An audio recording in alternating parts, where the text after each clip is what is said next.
Hello, xin chào tất cả mọi người.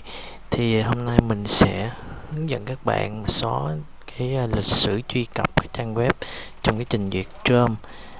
Ví dụ như trong quá trình mình truy cập cái trang này trang kia thì trình duyệt Chrome nó sẽ lưu lại cái địa chỉ mà những cái trang mà chúng ta truy cập. Bây giờ chúng ta muốn xóa nó đi thì chúng ta có thể làm cách như sau. Thì đây, đầu tiên chúng ta vào chỗ này ha, có dấu 3 chấm, rồi chúng ta sẽ vào history, và qua bên đây là history hoặc là control cộng h, đó, bấm vào đó. Rồi bây giờ muốn xóa những cái trang nào thì ta chỉ cần tích vào đây.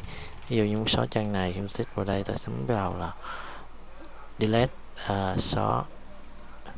Rồi bây giờ muốn xóa hai trang này thì tích hai trang và bấm vào delete, xóa. Bạn có thể xóa nhiều trang web, xóa một cách tự động bằng cách là chúng ta sẽ vào đây ha, đó, ở đây thì ở đây nó sẽ ra những cái lựa chọn chúng ta, ví dụ như là 1 giờ đó, hay là 24 giờ, những cái lịch sử truy cập trong 1 giờ, trong 24 giờ, trong 7 ngày, 4 tuần hoặc là toàn thời gian. Thì chúng ta có thể là chọn theo cái ý thích của mình. Ví dụ như 1 giờ thì bấm đây, sau đó chúng ta sẽ bấm là clear data.